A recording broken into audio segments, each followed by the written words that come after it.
All right, our final panel. We're going to talk about some of the non-consumptive uses of the river, namely the environmental and recreational uses.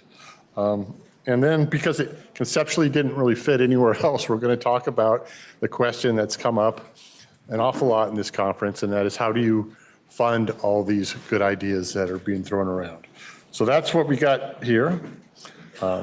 We'll start with Jennifer Pitt from Audubon, who I know she's cringing because I always introduce her in a way that makes her give me the side eye, but I usually say something to the nature of she's the most beloved and good-natured person in the Colorado River community. And she doesn't yell at me because she's beloved and good-natured, but I know but she is. We all know her. We've all worked with her. Well, not all of us. Many of us have worked with her, and she's fantastic. She's going to talk about an environmental vision, and well, she's going to talk about whatever she wants to talk about, and that's great. Then we'll turn to Kestrel Kunz, who is with American Whitewater, to talk about recreation. And I don't know Kestrel very well. We Zoomed. That, you know, everybody is Zoomed, right? We Zoomed, but I don't really know her. And I wasn't entirely sure what the word kestrel meant, so I looked it up. And most of you probably know it's a predatory bird. If there's one thing I learned in prison, don't make fun of people who's named after a predator. So I'm not going to make fun of Kestrel. I wasn't in prison, as far as you know. All right. And then after Kestrel, we get to Alex Funk, and he, you know, someone has to be last on the program. Someone has to be the person in between you and the weekend. And this time it's Alex. He's with the Theodore Roosevelt Conservation Partnership.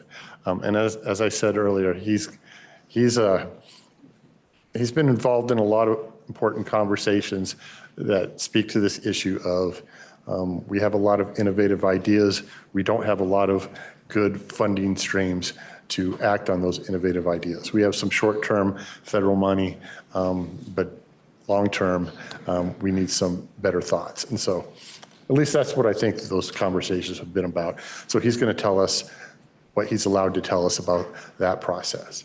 So that's the plan, unless there's a rebellion. If there's no rebellion, Jennifer, it's all yours. Thank you, and I'm going to get the slides set up.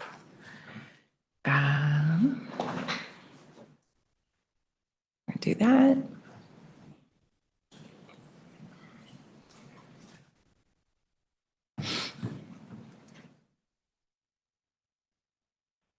Are they on the screen? Do I have to do something to get? There we go. Okay.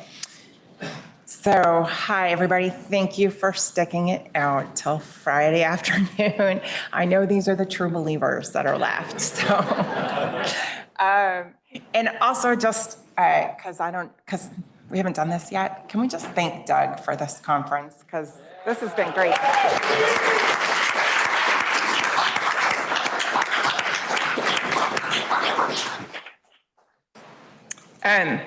So, Jennifer Pitt, I work for the National Audubon Society, and we're a national, even increasingly hemispheric organization, and we take care of birds and the places they need to thrive. And my talk today is about environment, like a vision for the environment in the Colorado River Basin. And so I thought one thing I could do is show you a bunch of pretty pictures. My talk does not follow these pictures, but they are all taken by Dave Showalter, who published a book on the Colorado River in the last year. And if you haven't taken a look at it, you should.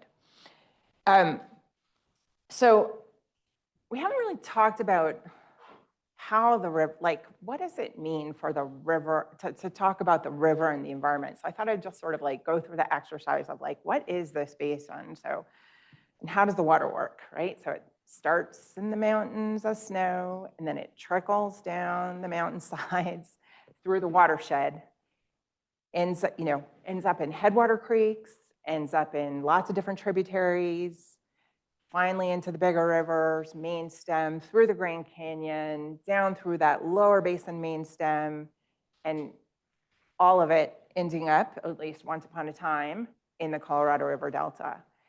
And so when I think about the environments, or like what are we talking about with the environment, it is connected to all of that. And that's the same river that we've been talking about these last 2 days. It's the river that supplies water to our communities, and it's the river that irrigates our farms, but it's also the river that supports the cold water trout and the river that gives us bighorn sheep. It's the river that gives us clean water. And I would say that a lot of that hydrologic cycle is linked to the fact that we, for the most part, have really clean air in this watershed. It has been said before that the Colorado River is the lifeblood of the Southwest. And I think I don't have to tell that to people in this room. You all know it. But I do want to point out how important it is for wildlife in particular. Rivers and wetlands in this arid basin cover about 1% of the landscape from a sort of area perspective, but support something like 70 to 80% of all wildlife, 50% of all birds. And so if we want all of that as our neighbors, then we need to take care of some of the natural ways that this river works. And to remind you again, starting with the snowpack flowing down into the rivers, that means there's a spring runoff cycle that is the natural cycle of the Colorado River, where we get big flows in the spring and then lower flows the rest of the year. And of course, that's been changed considerably as we've developed the river over the last century. And that means that those natural cycles have been disrupted. We've put up dams, we've had diversions. It's enabled all of us who live here, it's enabled us to live here. It's given us access to water, but it has also already taken quite a toll on supporting that wildlife. Those ecosystems have been disrupted, and we don't have that in many places. We don't have enough water, or we don't have water at the right time because we've dammed it up and we don't have those spring floods. And as a consequence, we have seen losses across this basin. We actually have seen losses across the continent, across the world. I do have some data. We know that in North America, since 1970, there's been a loss of 3 billion birds, and actually 30% of all species total. And that's daunting. And that's not just the Colorado River, that's all of North America. We do know that in the Colorado River Basin, we have dozens of endangered species already. And that's really, for the most part, like the stuff that we created by manipulating this river. And now we have climate change coming and stressing this system even more. And so I think we've been struggling, what are we going to do about this? And I think we know. I think the fact that the environmental community has been working on the challenges that we've already created in this basin means that we know what the solutions are. And I'm a pragmatic sort of environmental community representative, so I'm going to explain to you the sort of pragmatic view of what it is that we need to do to try to protect those places that are still have some of that natural function, or still sort of wild, and also to restore places that have been impacted so that they can't support wildlife anymore. So we need agreements to do this, first of all. And the post-2026 guidelines are not the only thing we need, but we certainly need that as a threshold to stabilize the water supply in the basin, because if we live in a perpetual crisis mentality, we can't do any of the rest of what I'm about to talk about, because we're just trying to solve our water supply crisis issues. We also, beyond having those agreements deal with our supply-demand imbalance and stabilize the system, we need, in some cases, for those agreements to support management of flows in rivers where that can be done, or to support restoration efforts, either directly in agreements or sort of parallel to them, to basically ensure that our water sharing agreements are beginning to or continuing to drive resources to mitigate the impacts of our water use, so that we're not creating these externalities of losses of habitat. So we also need, in those agreements, where we can, to prioritize flows, where we need to commit water for the environment, and we need funding, and Alex is going to talk about that.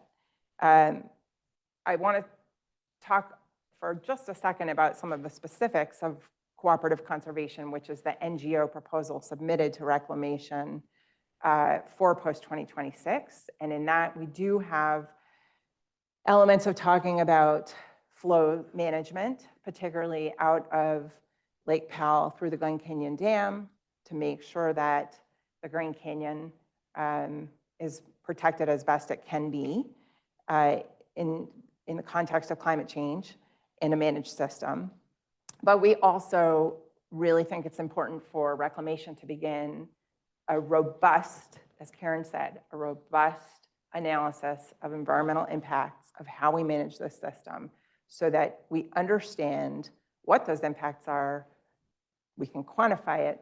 If we can measure it, quantify it, then we can begin the conversation about what do we need to do to mitigate it.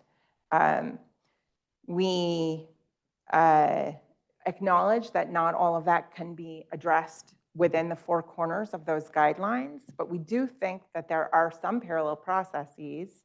For instance, the negotiations with Mexico, just one example, where you need to have some acknowledgement in the guidelines that that process is going to take place, and we may need some accommodation within the post-2026 guidelines to make sure that the Mexican agreement can be implemented fully, or can have all the options on the table. What I really mean to say is that we can have all the options on the table in those negotiations, and that some post-2026 agreement in the basin hasn't foreclosed opportunities. We do have, speaking of these sort of parallel processes, or sort of what lives outside of the guidelines, we have 5 programs. Some of them are driven by the Endangered Species Act, some are not. There are 2 Upper Basin programs, the Recovery Implementation Programs, Upper Basin and San Juan. There's the Glen Canyon Adaptive Management Program. There's the Lower Colorado River Multi-Species Conservation Program, and then there's the cooperative program with Mexico under minutes 319 and 323 that are restoring habitat in the Delta.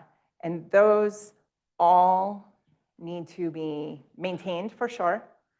I think we're going to see that they could be, that some of them may need to be expanded due to how we're managing the river in the post-2026 era, and that we may want to see some of them given more funding and expanded, just because we appreciate what they're producing.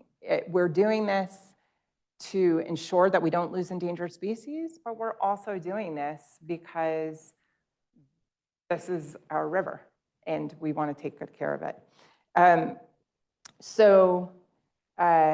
I thought I'd go through an example of agreements money and water and what that looks like in the Colorado River Delta, and that's where I have a lot of personal experience working. You know, that was at one time a 1.5 million acre ecosystem that disappeared. I don't think anybody wanted it to disappear, but we didn't attend to it in our water sharing agreements over the decades of the last century. Until in 2012, when the US and Mexico decided that collaborating and cooperating to start restoration, we're not putting 1.5 million acres of riparian habitat and wetlands back on the ground, but we are looking at a modest amount of restoration along the remnant river corridor to try to restore some connectivity of habitat. So we first had to get an agreement in place, because without a binational agreement, I think Mexico was looking upstream at the dams and saying, well, we have no control over that water. And the US was looking down at that desiccated delta and thinking, that's another country. We can't really do anything about that. So it took the framework of a binational agreement. I would say that that is binational. We have other agreements that are domestic, and similarly, we need some pieces of taking care of these habitats embedded in those agreements in terms of how the system operates. Once we had Minute 319 in place, it also, or once we had agreement for the two countries to collaborate, they put in that agreement some resources, some dollars and some water. And we were able to, working in a partnership of NGOs, US and Mexico, to begin to do the backbreaking work of going in and doing what the river can't do anymore, which is to put riparian habitat back in place in the floodplain. And as a consequence, we now have 1,500 acres of cottonwoods growing. We have, and it's not all in a block, it's strung out along the river. So we are recreating a bit of that natural riparian corridor, and we have the birds returning, we have beaver returning, we have lynx returning, with people returning, and that's all a great thing. There are examples in the US of this kind of work being done by the government and the lower basin states in the MSCP program. There are examples of good stewardship of rivers in the upper basin through those recovery programs. There are examples of headwaters restoration partnerships between NGOs and landowners who are recreating wetlands in headwaters creek areas that had been channelized, and they're putting the water back on the land and recreating habitat, recreating health of those meadows. We know how to do this, but we need to see this perpetuate into the future, and particularly in a water scarce environment, we need to do a few things. So as I said, we need agreements that acknowledge this is part of what we're trying to do, taking care of this basin. We need long-term funding. Alex is going to talk about that. And in some cases, we need water, or we need agreement to manage water through a facility to have it show up at the right time in the right place to support those ecosystems. And that's all easier said than done. It's been an interesting conversation to listen to. I feel like we're sort of all, the conversation over the years has shifted, and I feel like we're all sort of getting onto the same page of where we need to go, but we're not quite sure how we're going to get there. And I guess I wanted to wind this up by saying, I think we can imagine our future as maybe even something better than what we have today. And even that last panel gave me some vision of what it can be. So first of all, one lesson that my friend John Fleck taught me is the people who are best at water conservation are the people who don't have, or who do have limits on their water, who don't have an endless supply of water. So we, people, figure out how to live well, how to thrive or make our communities thrive when, with the water supply that we have. And what if, we did start replacing our lawns with native grasses? And what if we started investing in innovation in agriculture and ending up saving water? And what if all of that not only allows us to live within the diminishing water supply that we know is happening on the Colorado River, or that will continue to take place, but actually let us get ahead of it so that we can sustain these habitats. I came into the environmental community in the late 90s, and I feel like I came into a culture where people had sort of been knocking on the doors of the water managers saying, this isn't working for the rivers. This isn't working for wildlife. And at that time, the general response, and of course there were some good things happening then, I don't want to be dismissive, but the general response was, yeah, like we see that too, but sorry, law of the river, like there's not really a lot we can do. It's kind of stuck. But at this moment, after these 2 days of conversation, I don't think there's anybody in this room who's going to disagree with the fact that we have to change those laws. We have to change how we manage. And if it means we have to change a law or we need a new authorization from Congress, we do.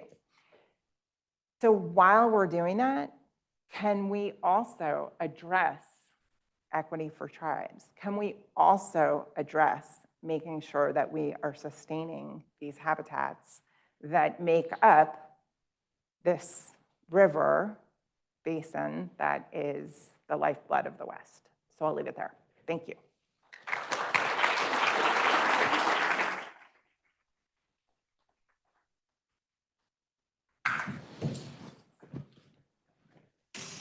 Let's see.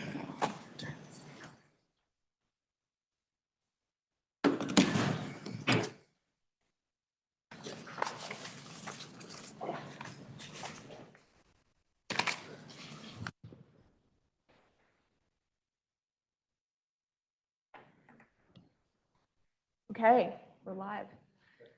Hi, everyone. My name is Kestrel Kunz.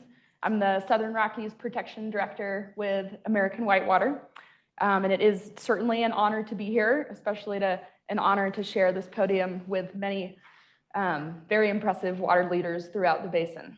I am relatively new to these larger Colorado River conversations, but I am not necessarily new to rivers or to river recreation. And so I'm really happy to be able to be here to talk about that with you all today. And I also want to thank you guys for still being here on this fine Friday afternoon, and also for not being asleep yet. So I appreciate that as well. And I wonder if you might want to be outside rather than being here, or if you might rather be on the water, or possibly all together on a boat on the river. So some of you may remember this photo. I shared it at a presentation I gave at CRUA last year.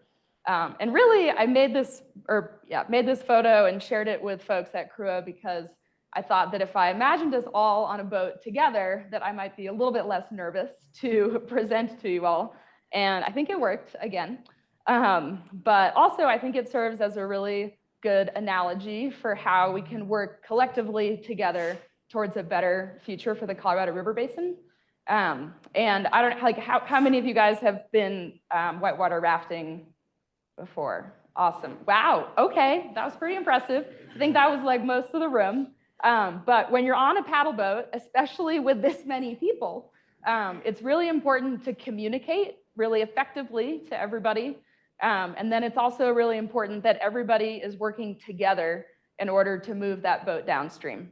And I think that's just a couple things that we need to keep thinking about as we are moving forward, both with post-2026 operations and conversations, but also just as humans and representatives of different stakeholders for the future of the river.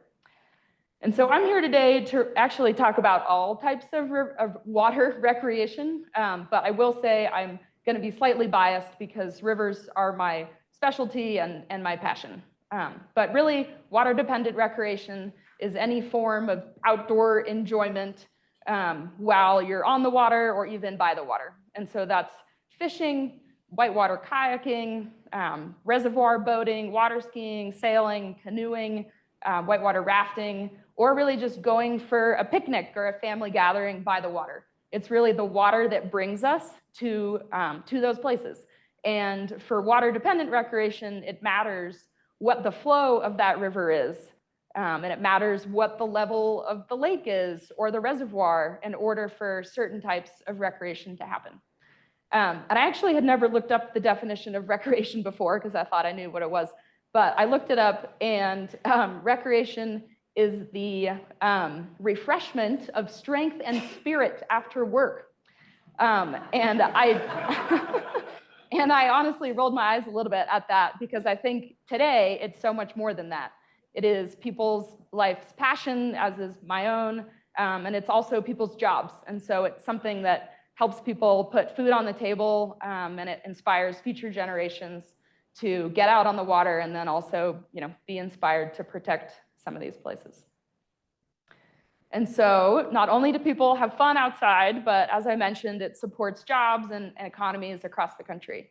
And so here are just a couple broad figures, but for all types of outdoor recreation across the whole country, the Bureau of Economic Analysis found that, that recreation contributes $1.1 trillion annually to the economy. So that's a pretty big number. The last time that there was a study done specifically on water-related recreation in the Colorado River Basin was over 10 years ago in 2012, and that number was 26 billion. I did seriously just back of the envelope guesstimate at what that might be today, just based on inflation and then an increase in recreation that we're seeing. And a guess would be around $40 billion. But a study hasn't been done in over 12 years now, and so it might be something that we should think about doing. And that number, again, is going to keep, I think it's going to keep starting to increase as well, as we're seeing a general increase in participation and interest in getting outside. And not only is that participation increasing, and it's increased 19% since 2012, between 2012 and 2023, as you can see in this graph here. But also it has become more diverse. It's become more diverse in terms of the age of people getting out, and then also gender and diversity as well. And so just one example of that is that people in the Hispanic community, there's been an increase just since 2015 from 34% of Hispanic people to now 56% of the Hispanic community participating in outdoor recreation. And kind of along those lines as well, I wanted to take a couple minutes to talk about the intersection of tribes and recreation and indigenous peoples and recreation. And I think, as I said, with this colonial definition of recreation that I mentioned before, indigenous peoples have been really experiencing these natural spaces for time immemorial, and have been connecting to these waterways specifically much longer before the term recreation was invented. And I think that holds a lot of weight. And I certainly cannot speak for tribes at all, but I do think that if there's going to be any future for sustainable outdoor recreation in the Colorado River Basin, then we have to engage indigenous peoples and tribes who have been stewards of these lands long before us. And so I reached out to my Dene friend, Lewis Williams, who is the founder and owner of Ancient Waves. They're a whitewater rafting company on the San Juan River, indigenous owned, and all the guides are indigenous. And I asked Lewis, what do you think about the future for recreation in the Colorado River Basin? And so I'll just read you this quote from Lewis. And I will say it's an incredible honor that he entrusted me to share this quote with you all. But there is great potential to enhance recreational opportunities along the waters for the tribes. Ancient Waves is highlighting that potential along the San Juan River. These rivers need an indigenous presence, and river guides are a great way to give voice to the landscape and waters. the future of indigenous presence along the ancestral waters of the Colorado Plateau is so bright, you got to toss on some shades. I really like that last part. And I obviously totally agree with Lewis, and then also just want to add that that's just one perspective, and every tribe and every different indigenous person will have something else to share as a part of this conversation, and we need to make space for their voices. And so while I do agree and think that our future is bright, I also think that there have been some emerging challenges that have come for water-related recreation, just as there have been challenges for many other user groups throughout the basin. And most of those challenges have been due to lower flows in our rivers, and as we all know, lower levels in our reservoirs. That is, in fact, why we are all here today and yesterday. So I just wanted to kind of point out a couple of examples here. There's two photos here. They're from Lake Powell. And on the left, there's Antelope Point boat ramp.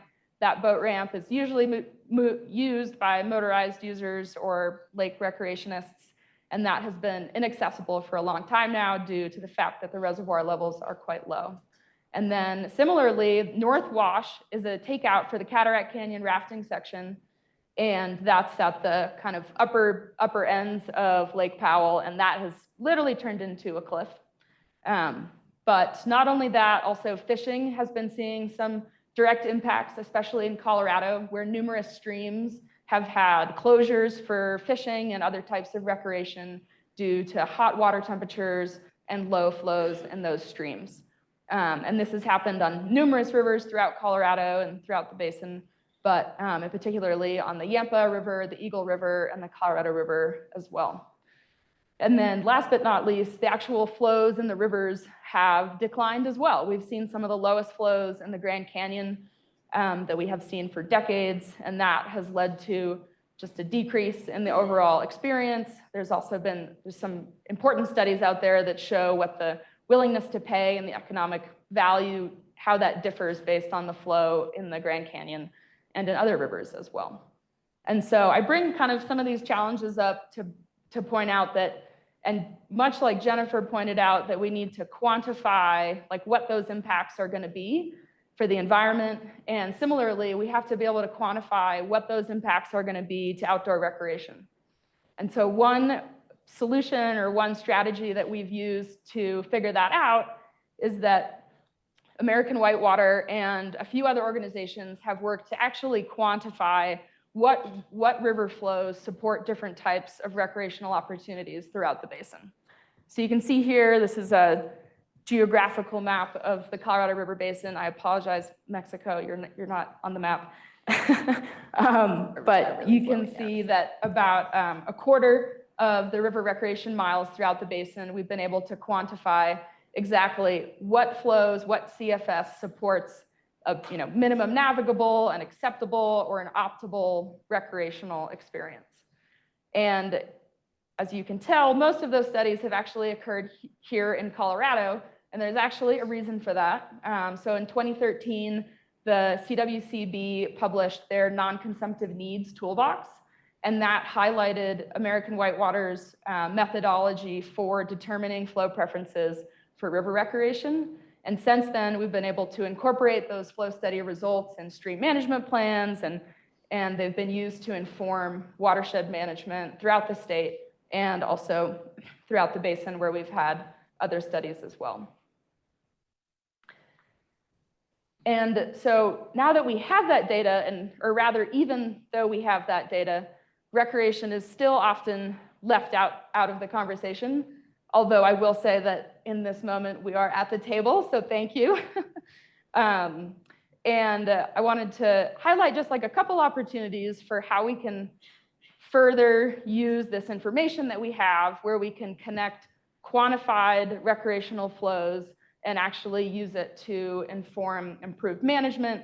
And I want to emphasize, while also being able to meet other water use needs.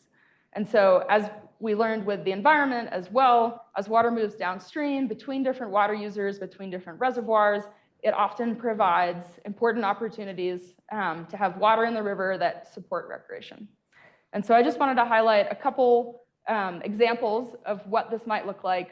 The first of which is just considering nature-based solutions. And so it's kind of what I just talked about, but being able to move water from one source downstream to the other and keeping that water in the river as long as possible. Another one would be when we're moving big amounts of water, for example, through DROA, Drought Response Operations Agreement, when we're moving water, say, from the upper basin down to the lower basin, it's already going to happen. How can we think about when and how much and the duration of those flows so that simultaneously we can meet recreational needs as well as the environment, with all in the purpose of moving that water downstream? And then lastly, I wanted to mention another example, which isn't necessarily tied to flows in the river, but is also a multi-purpose project, is really looking at low-head dams throughout the basin. And when you have an opportunity or a need to renovate or rehabilitate those low-head dams for water users, to also incorporate boat passage and fish passage through those low-head dams to improve connectivity throughout the basin. And so while those are some specific examples, Doug had asked me to talk about a vision for the future. And that's no small task, Doug, but I did my best. And I wanted to just provide a couple 5 key concepts for what hopefully we can all think about and work on together towards a better future for recreation, but also all water users. And so the first one here is that the Colorado River and its tributaries have functioning flow regimes that support healthy ecosystems and diverse recreational opportunities. And that river-related recreation continues to provide a sustainable economic growth and diversification mechanism for communities across the basin. And that indigenous communities have water sovereignty and experience economic, social, and cultural benefits from river-related recreation if they choose. And that it is recognized that waterways provide irreplaceable opportunities for people to live healthy lifestyles, connect to a sense of place, and maintain cultural and spiritual ways of life. And lastly, that recreation is considered in water management decisions and creative solutions are used to support healthy flows for recreation while meeting other water user needs. And I think I'll just end by asking or proposing that when we think about the future, that we not only think about making sure that our grandchildren have access to clean water and healthy food, but that they also have access to healthy outdoor spaces, and that everybody has the opportunity to explore or get to know at least one river. But thank you.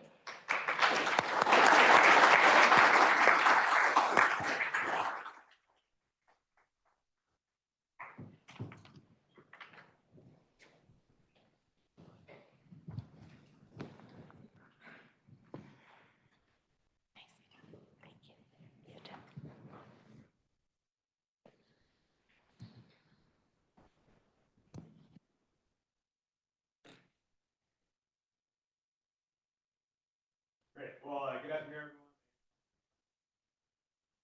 And Senior Counsel with the Theodore Roosevelt Conservation Partnership. Never gone last at a conference before, so I kind of imagine it's like we're at a Red Rock show and you've heard all these great bands and you're like, oh, it's the encore. They're going to play their like really deep, great stuff. And then you see a title like that and it's off the new album. So, you know, it's like, so bear with me as we talk about money and Congress and Inflation Reduction Act, all very exciting things on a Friday afternoon. But if there's any key takeaway that we've heard throughout some of the panels today is that really the basin would not have navigated all the challenges that has been thrown its way the last few years without federal funding, without public funding. It bought states time to do the things they needed to do. We also had some lucky hydrology, but funding played a really crucial role in kind of creating more options and space for us to kind of think through some of the hard choices we're going to have to make on the river. And as I was preparing for this presentation, the Arizona State University Kyle Center's newsletter went out, and I caught this quote and thought it was very apropos in that, yeah, money does kind of ease a lot of tension. We've talked about potential mandatory curtailments and cuts, and no one wants to go that route. It causes, deep economic hardship for a lot of communities. And so funding does help alleviate some of that pain and gives us, again, more space to kind of think through, some options that don't necessarily involve, throwing any one community or sector under the bus in terms of how we solve the river's problems.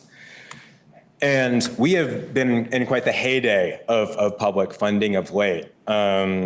It's funny, I've been at TRCP now for like a little over 2 years, started 1 month before the bipartisan infrastructure law. And so I've sort of been, treading on the deep end of this kind of, for a while. But, we've got 3 big pieces of federal legislation: the American Rescue Plan Act, the bipartisan infrastructure law, and the Inflation Reduction Act, ARPA, bill, and IRA, as you'll hear me kind of say throughout the talk.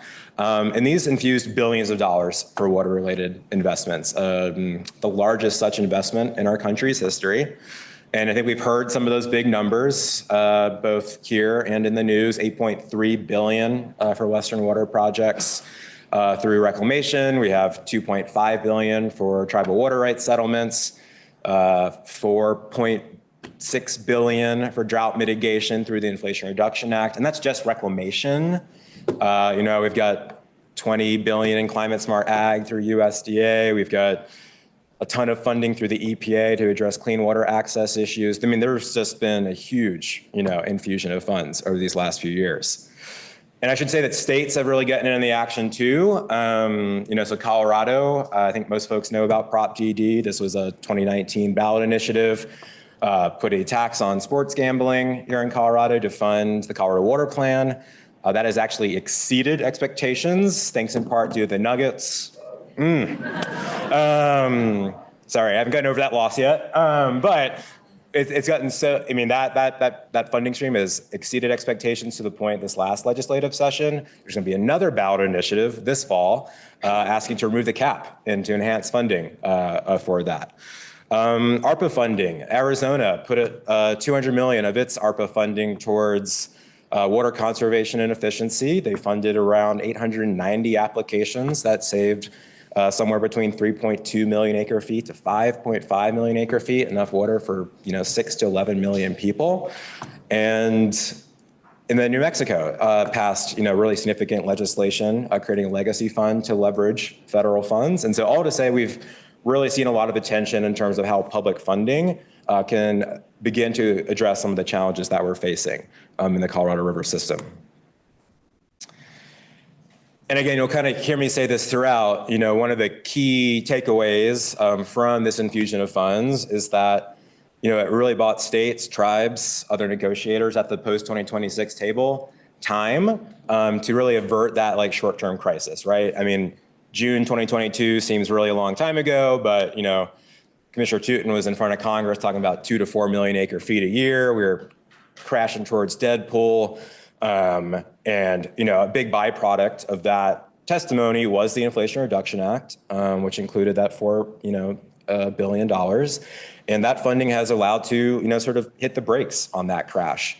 Again, hydrology helped, but, that funding that helped rebuild storage really helped avert, having to make some of those more drastic decisions on the river. But kind of looking forward and sort of thinking towards where funding and the trajectory of funding moving forward is, a lot of the funds that have been, put forward today, through bill, but particularly through the IRA, have gone to addressing that math problem. And Karen Kwan touched on this the other day. We've kind of 2 big problems facing the basin right now. We have the math problem, which is the need to rebuild storage in our reservoirs, and that is absolutely crucial that we do that. But we also have that sort of integrity of the system, that need for a living river, the recreation values, everything that kind of comes from the environmental health of the overarching system. And that also, addressing that issue is going to require significant infusion of resources. And so far we've seen, again, the lion's share of funding today kind of go towards that math problem, given how much of a crisis we were kind of experiencing. But we are starting to think, how can we start, how do we fix both those issues? And we are starting to see highlights towards that broader integrity issue. So we've done some analysis showing that, of the bill water smart funds that have been put, into place or awarded in the basin, about 31 million have gone to projects with direct environmental benefits. So that's huge. That's often, double what we kind of see in an average year for that program. The Upper Basin System Conservation Pilot Program, which kind of surprised didn't come up more the last couple of days. I mean, I feel like the whole second year of that program has been really focused on how to give producers sort of more tools to sort of think about how to adapt to a future where we have less flows now. So thinking about, alternative forage, water thrifty crops, more innovative ways to, sort of rethink operations that save water while sustaining agriculture. That program, I think, has been really helpful in thinking through what options we have moving forward. And then, the big one, which we're hope to see more details on later this month, but that's bucket 2 funding for the Upper Basin. This is going to include about $450 million, both for ecosystem restoration and additional water conservation work. And that's going to be a really, interesting, I think, model for future funding, since that will be a sort of unique targeted investment to address, some of those parallel issues that the basin's facing. I think the other big lesson that we've learned, though, over the last 2 or so years is there are a lot of challenges in getting those federal dollars to the ground and accessing those dollars. I heard a lot about cost share yesterday, tribes, rural communities, disadvantaged communities. Cost share is a huge issue. It's a huge barrier. There's the way a lot of federal funds work, they kind of are geared towards shovel-ready projects or turnkey projects. There's only so many of those right now. And just generally, federal funds can be a little difficult to utilize, but they are, larger in scope in terms of what any individual state can, other than California maybe, can contribute to solving some of the problems in the basin. And so kind of thinking through how we address some of those issues will be really important as we think about long-term funding. So with that, I want to talk a little bit about those types of projects that are kind of addressing sort of that broader integrity and health of the system. And so I did want to plug a relatively new website that my organization, along with several others in the room, Trout Unlimited, American Rivers, Nature Conservancy, have put together. This is the Colorado Resilience website. There's a QR code up on the top there that might be big enough for your phone to pick up, but that'll take you to the site. And what this is showing is, there are some project, sort of keystone projects across the basin that are really designed to generate multiple benefits, benefit communities, while kind of, again, enhancing the overall health of the watershed. And these projects are, again, they're kind of getting slivers of bill and IRA, but again, a much smaller piece of that overall pie. But the scale and potential for these projects is immense. And so I just wanted to flag one, specific example from the website, and this is the Sage Creek of Greater Little Mountain. And the Greater Little Mountain piece is because there's like 1,000 Sage Creeks in Wyoming, and so it's tough to piece out. But this one is located in the Upper Green, just upstream of Flaming Gorge Reservoir, led by Trout Unlimited. And it's a really cool project and kind of exemplary of what, how we're thinking about, these projects that kind of address some of these broader system issues. Because while this is a kind of a simple project on paper, it utilizes what we call low-tech process-based restoration, essentially mimicking certain aquatic rodent that helps use local wood inputs to reconnect incised streams to their floodplains. It generates, and in doing so, helps recharge groundwater supply. It actually reduces wildfire severity. And in this case, it also slows down sedimentation, and sedimentation is a huge issue for reservoirs across the West. And by doing so, helps maintain storage capacity in Flaming Gorge. Again, giving us more options in terms of how we can utilize Flaming Gorge to address our broader issues. But this project has not necessarily been the focus of the lion's share of IRA funding to date, but equally as important to potentially solving those broader issues affecting the basin. So kind of thinking ahead, the vision for long-term funding, we recognize that we're going to need a long-term public investment. The challenges facing the basin, we've heard a lot of them. The need to fix that math problem is going to be a large expense. We've got still huge clean water access issues across the basin, tribal water settlements, these resilience initiatives. We're talking about trillions of dollars to potentially solve some of the issues that the basin's facing. And so while bill and IRA have been, certainly a excellent down payment and sort of thinking and example on how stacking some of these federal programs can help address some of the challenges in the basin, nowhere near enough. And part of that reason is because bill and IRA wind down. They were authorized in sort of 5-year cycles. So a lot of those funds have to be sort of obligated or sort of committed to projects by the end of this year through 2026. And so we're also kind of looking at sort of a cliff where, that post-2026 horizon and sort of where the funding mechanisms will be in place in terms of addressing those post-2026 needs.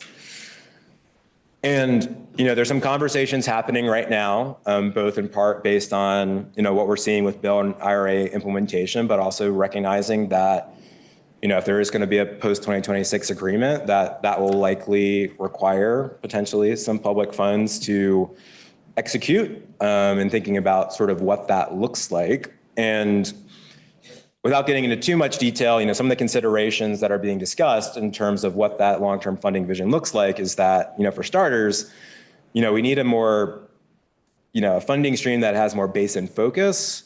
And by that, I mean, a lot of the funds that are out there right now are not necessarily set aside or earmarked for the Colorado River Basin.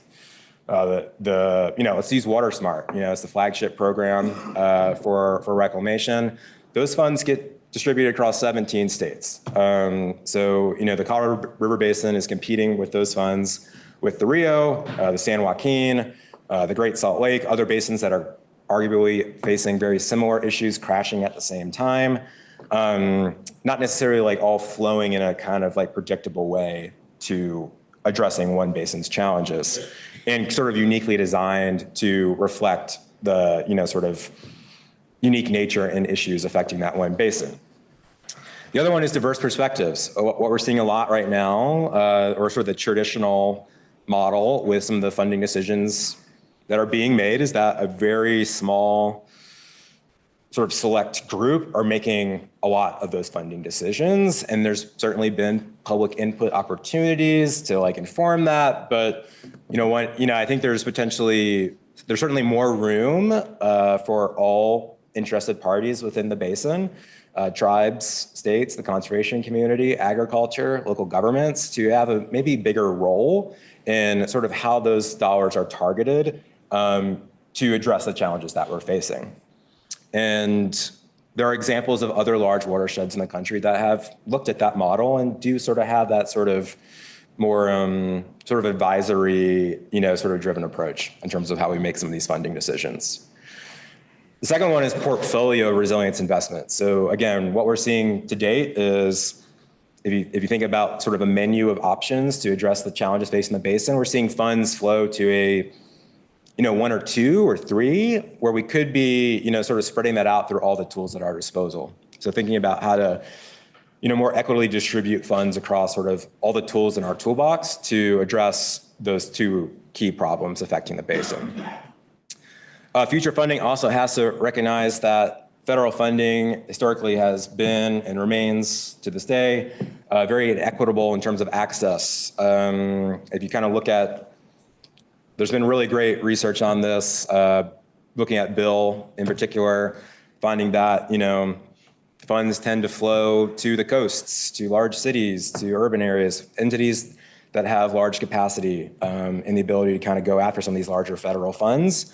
You see less funds flowing to rural areas, interior states, tribes, and so we have to be thinking about how these future funds can address some of those inequities, so everyone is able to access these public resources in a much more efficient way than what we're currently seeing. And then the funding, probably maybe the most important, is this has to be a durable funding source. So right now, the vast majority of federal funds have to go through an appropriations process through Congress. If anyone has gone through that, it is a very painful experience where like one year you might get lucky and get like a plus up to your program just to have it backslid 20%. the next. And so it's chaotic, it's not very predictable. And so we need ideally mandatory funding, something that's like a little more predictable. So we're not always having to like go back to Congress and be like, hey, thank you for authorizing these funds, but now we have to actually put money towards this thing. Because then you have to go to Congress twice, which is not great. So we should be thinking about how to, address sort of that getting out of that like year to year funding cycle with some of these programs. So to bring it all home, federal funds provided very important breathing room for post-2026 negotiations. I would say without them, we would be really in a dire spot. And so we kind of continue to hear from Congress on like, how can we help? What role do we play? It's money. I think it's kind of continuing to give the supports to states, tribes, other water users, kind of give them the ability to do what they need to do, but back them up with those public resources to make those things happen. We also need to be thinking about how to address both those large issues affecting the basin at the same time. While we, because again, to date, I think the vast majority of funds that we're seeing are going to address that math problem. But again, we don't want to overshadow some of those broader ecosystem restoration and sort of health needs that affect the basin as well. And then we do need to think about sort of a new paradigm for public funding in the basin moving forward, one that is targeted, long-term, and strategic, and really, again, tailored to the basin's needs, and again, benefits all that care about this river. And so with that, I'll cue us up for Q&A and looking forward to discussion. Thanks.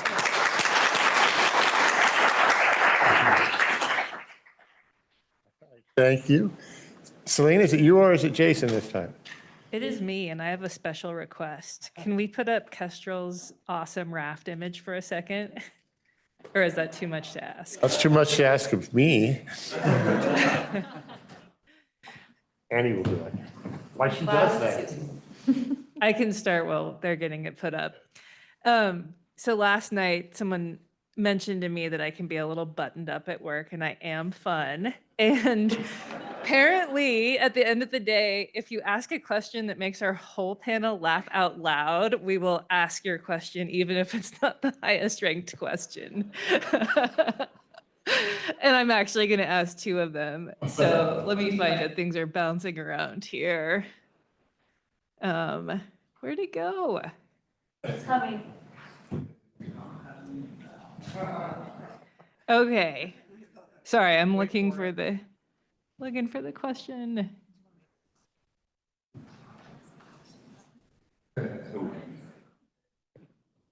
Yeah.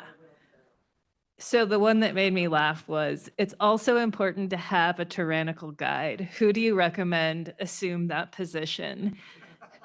And there is also a question, where's the BOR one? Tyrannical guide. Is BOR meeting its dual mission to assist, oh, you just went past it, to assist in meeting the increasing water demands of the West while protecting the environment? What was the question? Is it Who possible? should be our tyrannical guide? And is the Bureau of Reclamation meeting its dual mission? I think it's kind of the same question. There you go. I would argue that some rafting teams don't have guides and they work together as one. In this photo, we do have a very tyrannical guide in the back there, and I do not know what they are doing.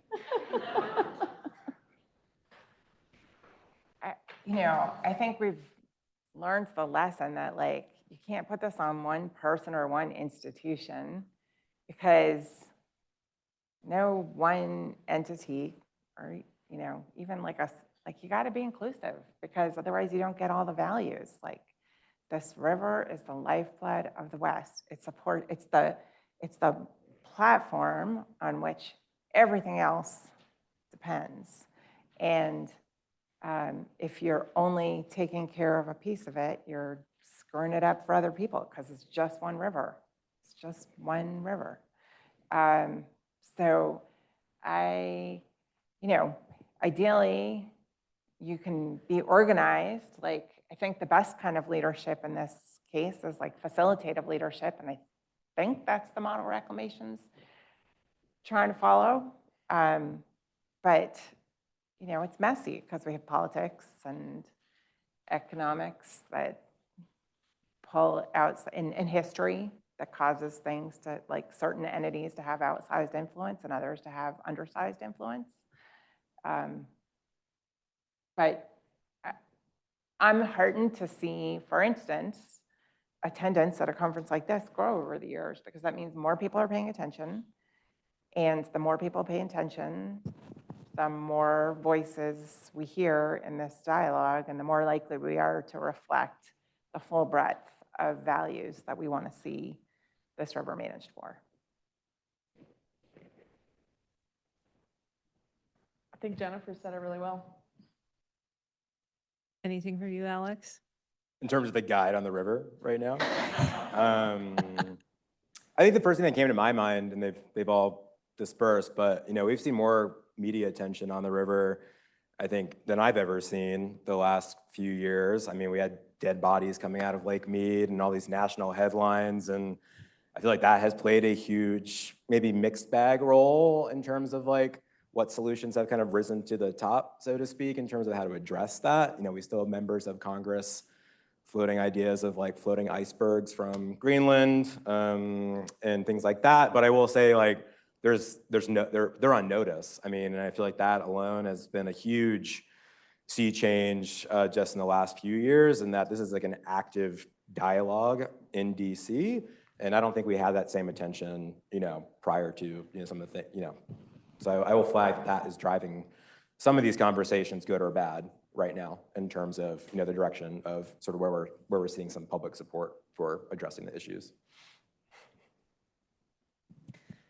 Thanks. So let's turn to the Salton Sea. That ecosystem continues to be ignored in Colorado River management as if it is external to the Colorado River system. I'm reading the question. This is not my opinion. You can speak to that, which it has been a part of for 5 million years. Why?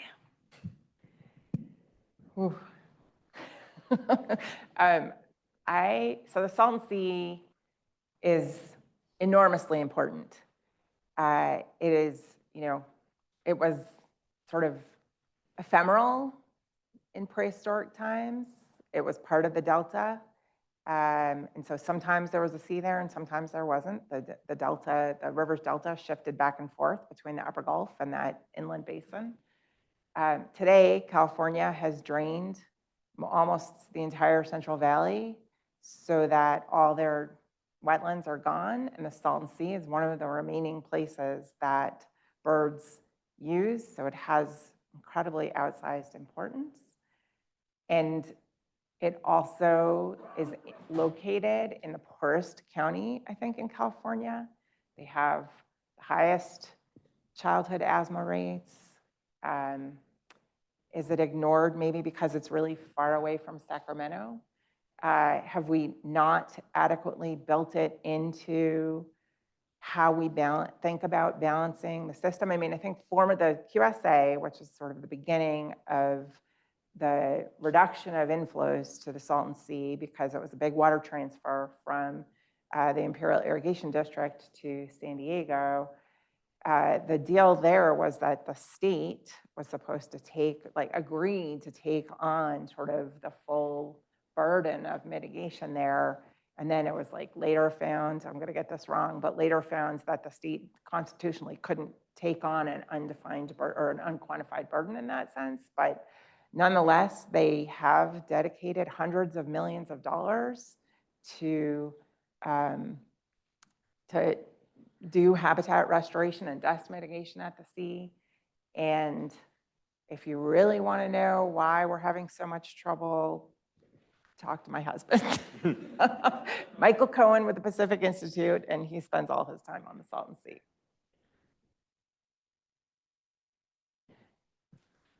All right, Alex, I'm going to say the B word.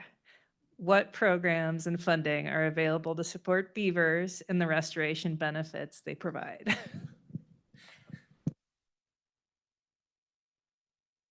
Well, let me start by saying there's currently no dedicated beaver program, although we are working on it. So stay tuned there. But no, just, yeah, a little bit of background, yeah, so, beavers they've been hot for a while, but I think they've really like taken off of late in that, apparently they can solve every problem affecting the basin, or at least a good chunk of them. I literally every other day I read like beavers are solving acid mine drainage or, global hunger. And anyway, beavers are great. And as a result, we are seeing more federal agencies pay attention to the roles that beavers can play in themselves or mimicking what they can do. So, just within, I'll take Bill as an example. There were, I think, 2 or 3 new sort of aquatic ecosystem restoration programs set up at Reclamation. The Aquatic Ecosystem Restoration Program, or ARP, being one of them, that we're seeing, yeah, certainly more dollars flow to those types of activities. The Natural Resource Conservation Service over at USDA recently added low-tech process-based restoration as a climate smart ag activity. So that's now an eligible use of their $20 billion in Inflation Reduction Act funds. So it's a multi-agency recognition. How much any one agency is putting towards that is still something that we're kind of like working on. But I mean, you're certainly starting to see a lot of attention to some of the benefits. I'd say one of the more really exciting ones that we're starting to see is the wildfire beaver connection. Agency, particularly the Forest Service, if you look at like overarching budgets, the amount of funding that's put towards wildfire risk reduction is like 10 times that what goes to aquatic restoration on Forest Service lands, but there's growing recognition of those fire benefits, particularly in the headwaters of beavers, and the Forest Service is now even thinking about making that sort of a formal connection. So it's exciting. I think we're going to see more in this space and potentially more dollars put to it, and so I think that's a positive, for Western watersheds. So I'll stay on the funding theme for a minute. Is there a central repository of how Colorado River Basin conservation funding, federal, state, and private, is being put to use?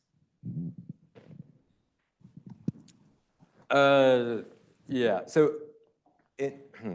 in development, I think, so the Colorado River Resilience website that we talked about currently has a sort of a funding tracker of various programs that are available to support sort of resilience investments across the basin. And I believe the goal ultimately is to sort of have a more refined breakdown of all the bill and IRA awards awarded, over the last few years towards resilience activities. And so I think it's been slow to get the data from federal partners. But the White House actually just did a huge spread. If you're really into spreadsheets, they put out a massive spreadsheet last week of every bill and IRA award that's been made over the last 2.5 years. Fascinating document if you want to take a look at that, if you're into spreadsheets.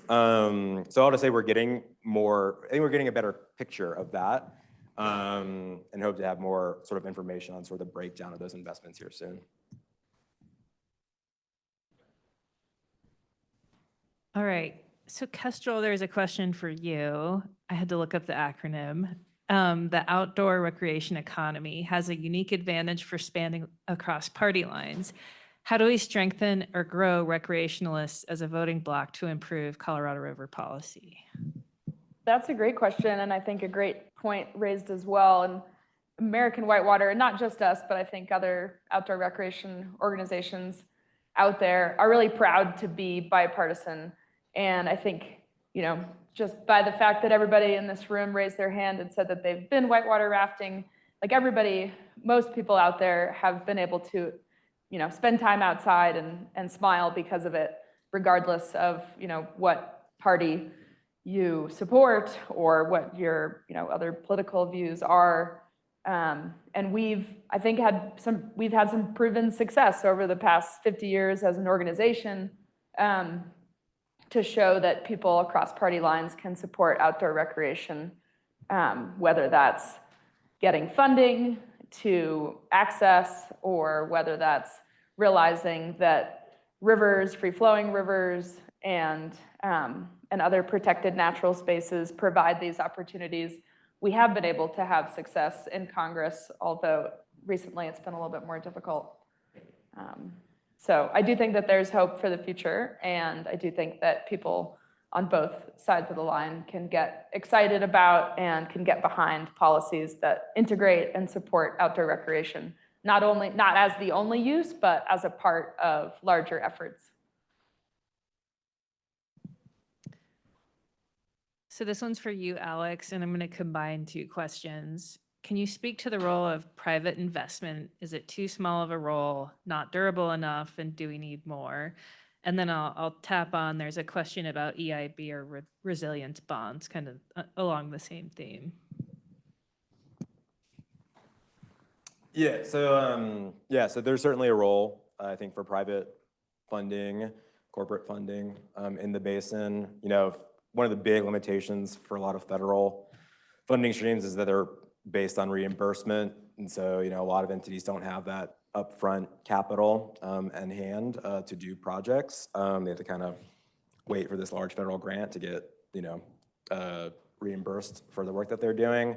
Private funding helps potentially bridge that issue. And so, you know, I was certainly seeing some intention around like kind of revolving loan models where, yeah, a private investor will, you know, kind of invest in a project up front that buys that, you know, project proponent time to get those public funds and then repay that loan with public dollars. And so all to say we are seeing that. I think one of the big limitations that we're seeing with private funds is they don't fund capacity. They don't fund early stage projects. A lot of investors want to see more turnkey projects. And again, there's only so many of those out there.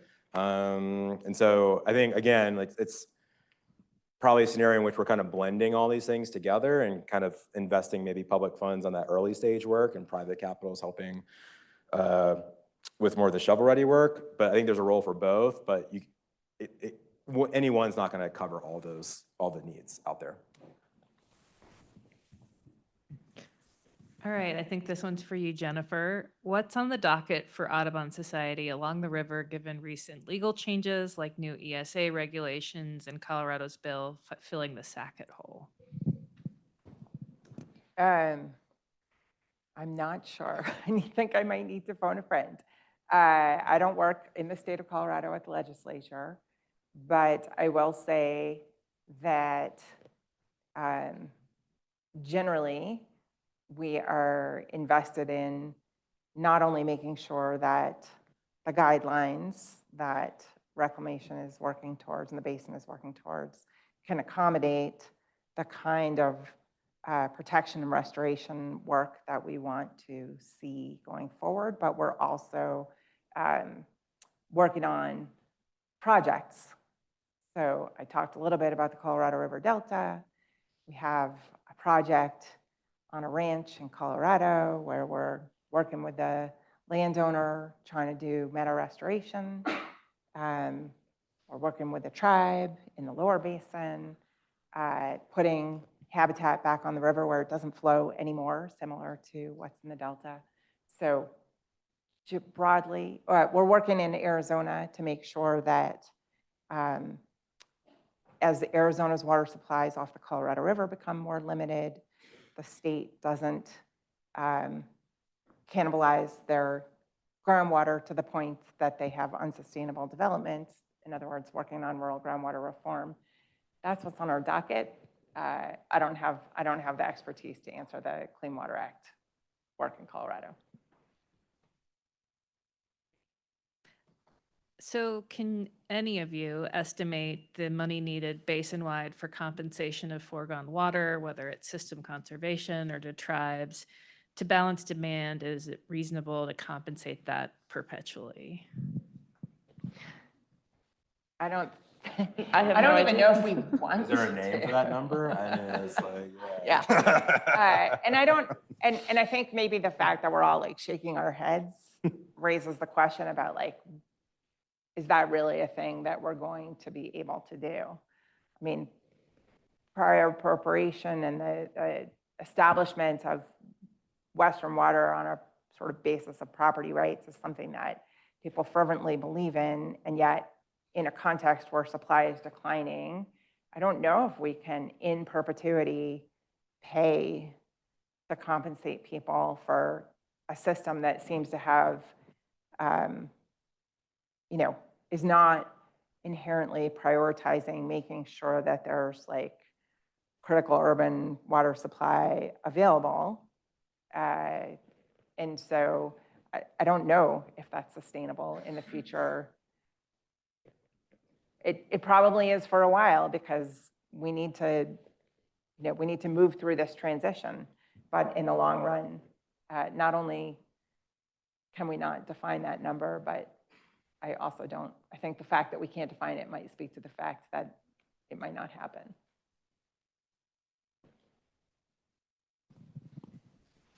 I can tell other people are punchy by looking at the Slido, so thanks for continuing to amuse me.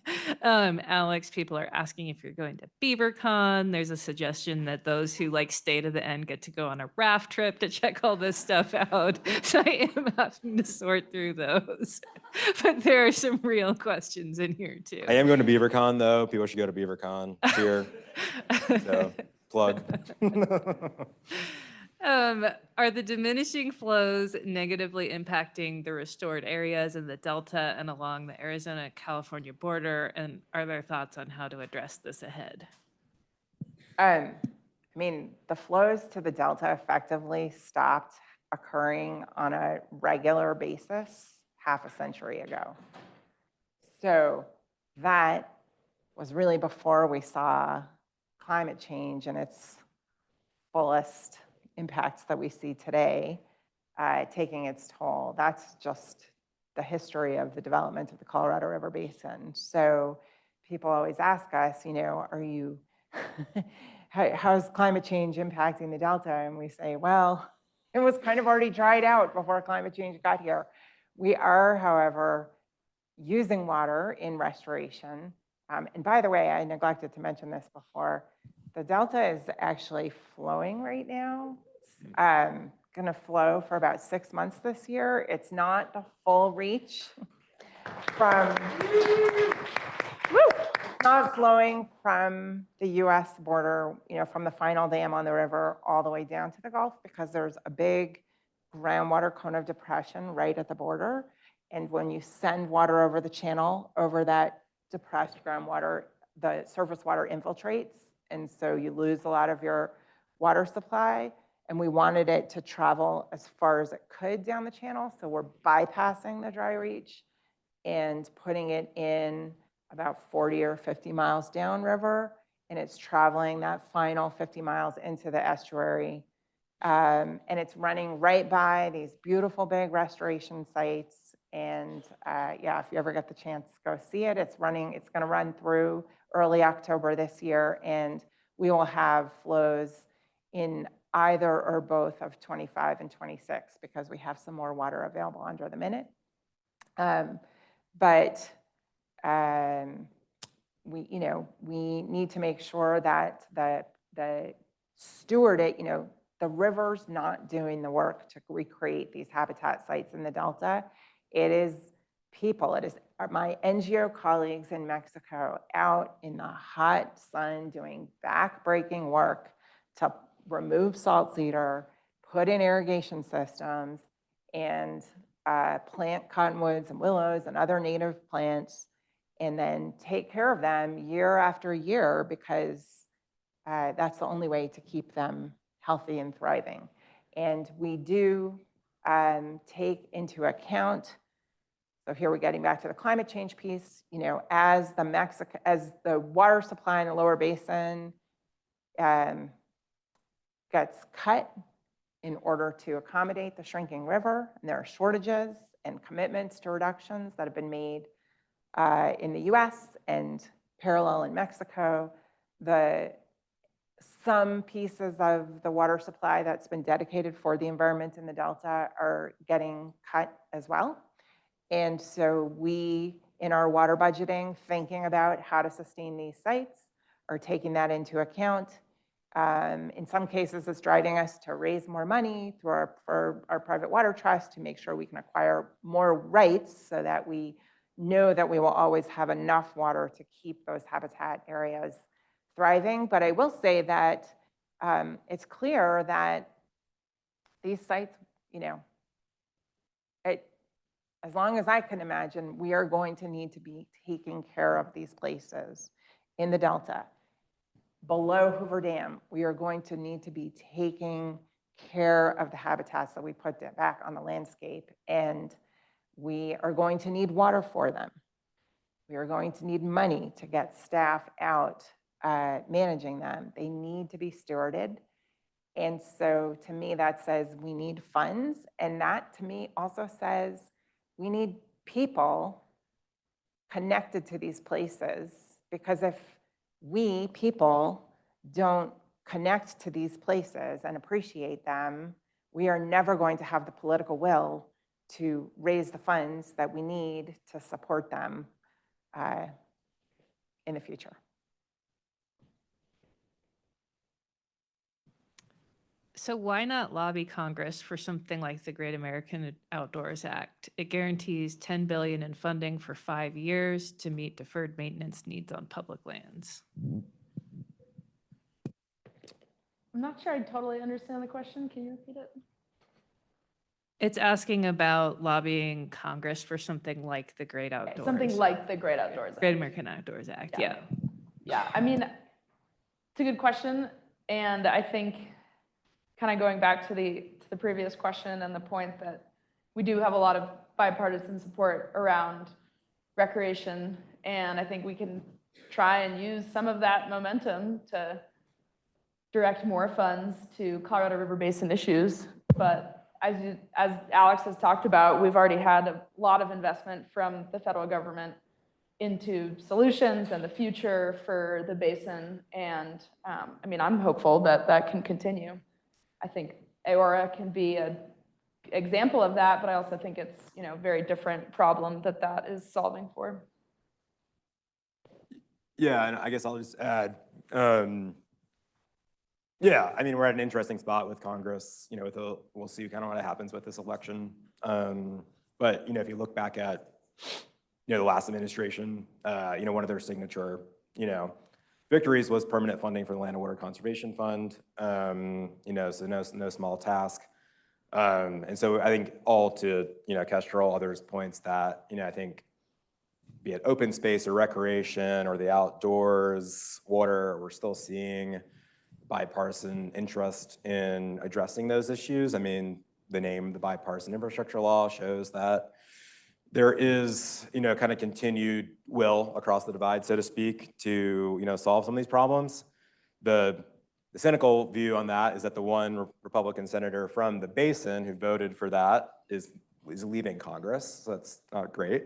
But, at the same time, I think we have to be optimistic that I think if the states, tribes, conservation community, ag community can kind of get behind something and kind of present that like cohesive vision for the future, that will break through any logjam, I think, on the federal side.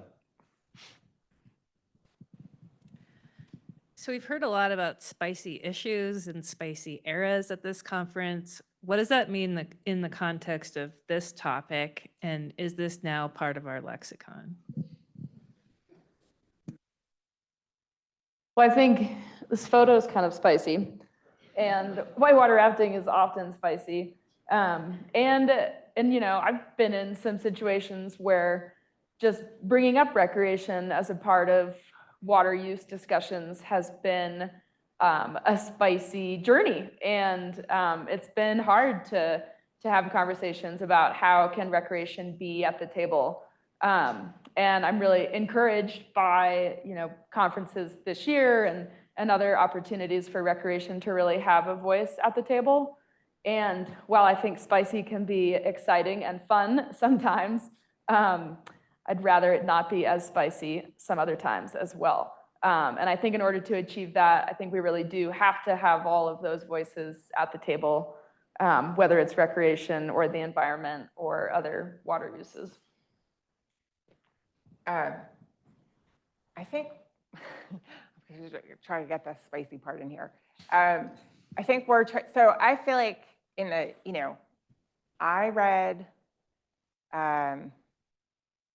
oh God, Edward Abbey, right? That was, some of those years were spicy, right? Someone unfurled a flag with a crack down the face of the Glen Canyon Dam. That's spicy. I feel like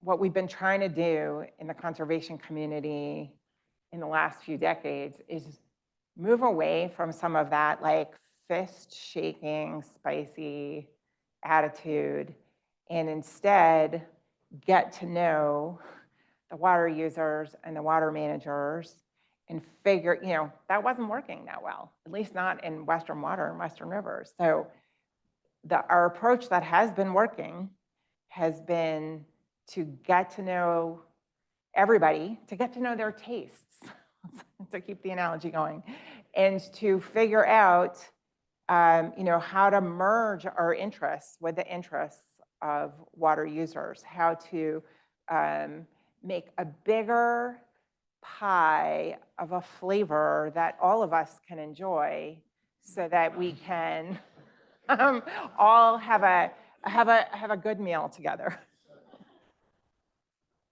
Appreciate that reach, Jennifer, but nicely done.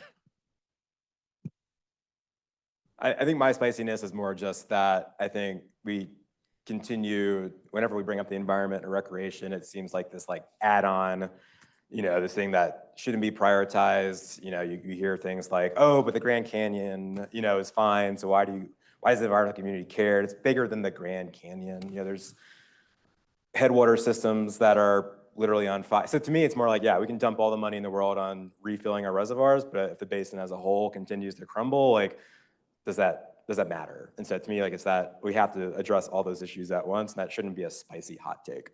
Yeah. Well, and maybe, yeah, to echo that, like someone said it yesterday, like, we are not separate from nature, like, we're part of it, right? And I think we in the Colorado River Basin know that. And if we allow this basin to fall apart because we have not taken care of our water system, that'll be pretty spicy in a way that I don't think any of us want to experience. So I'm hopeful that we won't go there.